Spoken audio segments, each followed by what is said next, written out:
Our sponsor for the bred and fed class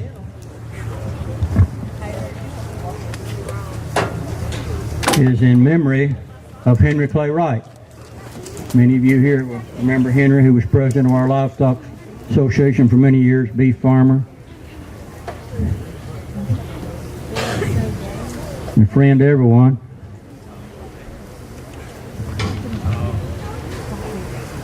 Okay, Noah's coming in with this 103 calf. Noah, you'll be taking 5th slot position here, going for reserve championship of our bred and fed class.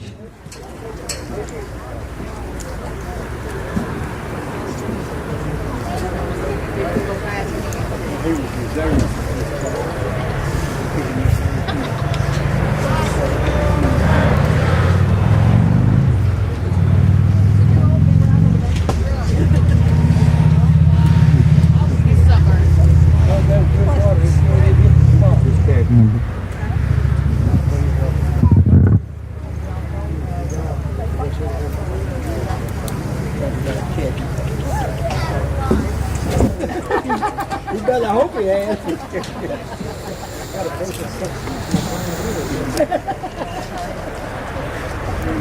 You need 2 cats to come. How you doing? I'm about to start it.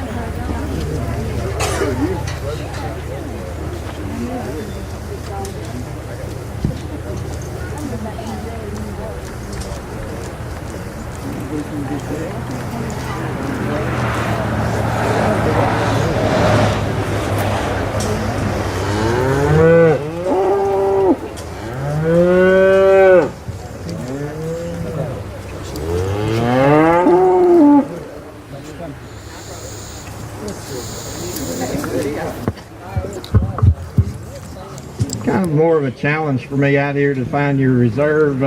There's differences out here. You know, it's kind of hard to take these lighter weight calves that really need some more time, some more condition on them, you know, to win the deal. We get out here and there's these 2 calves right here, 2 that I think are very similar. We got one really highly presented calf. He's the calf I talked about. I'd really like to change him off those rear legs. He looks really nice. Calf over here, you know, you really wonder what. We had this calf kind of smoothed out a little bit, a little more hair pulled forward on him, really be balanced up really well.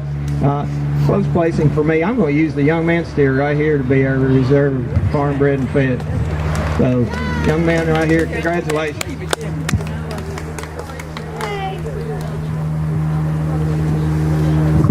Okay, coming from class number 5, calf number 103, I believe, by Noah Parker, is our reserve champion bred and fed class, and that is sponsored by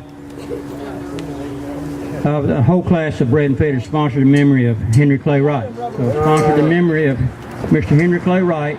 That's our reserve champion, shown by Noah Parker. All right, thank you all exhibitors for a fine class of animals.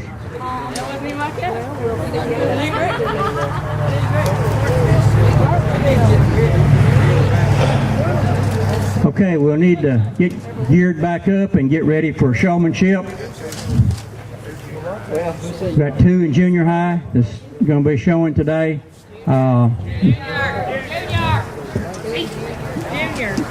The juniors. Okay, 2 in our junior showmanship class. If you have other young ones, Laura, won't you try to get them out here? Come home. This will be our showmanship class, ladies and gentlemen. This will be our youngest kids who are just getting started out showing, and they'll come in the ring and they'll show or exhibit their skills that they're learning in showmanship. Make your way right on in. Bring them on in, Trevor and Laurie.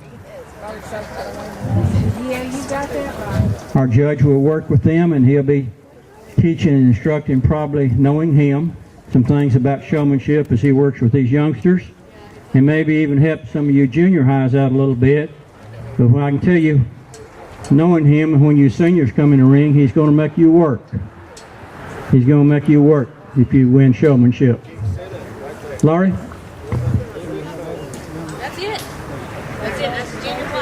Okay, this is our class of young juniors coming on.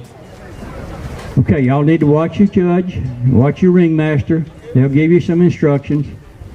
Don't be too hard on them. Do what they tell you.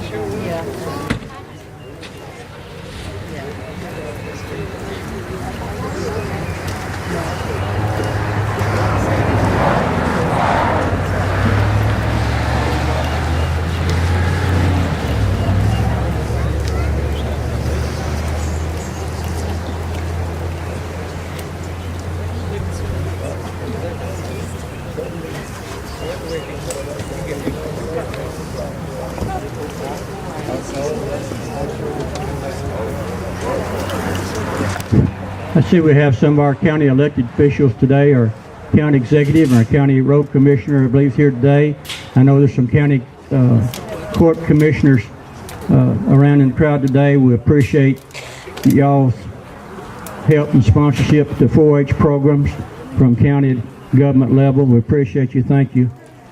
And I know you're personal sponsors of 4-H, so thank you for that. Thank you for being here today, too.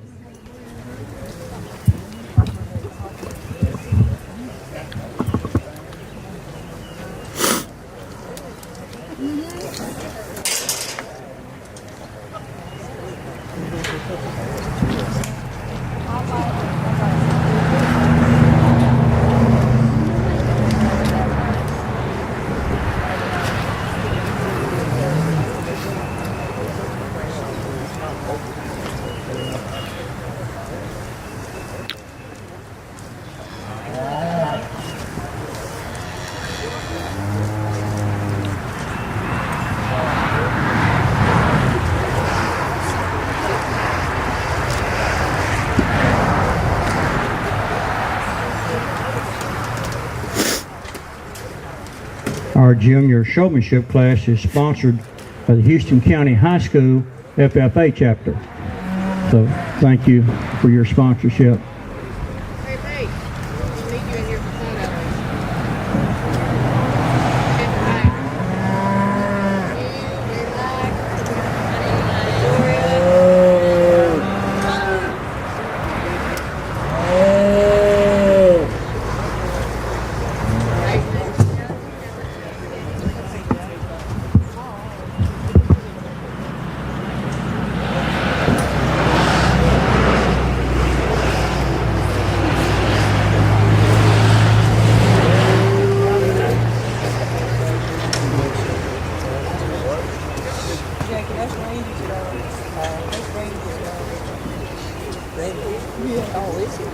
Run, Maybank, run! Seriously, don't.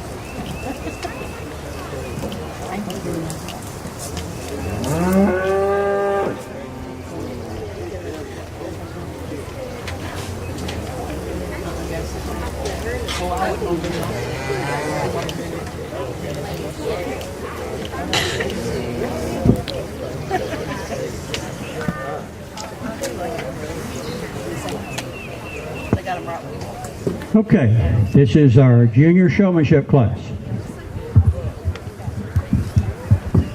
It's always interesting for showmanship because we're out here judging the individuals, and it takes a lot of time. It takes a lot of practice. I'll say that to win showmanship. My daughter, I had the good fortune last year to watch her win state beef showmanship, and it excited her more than anything all year. She said, "Dad, I worked for about 2 months to do that."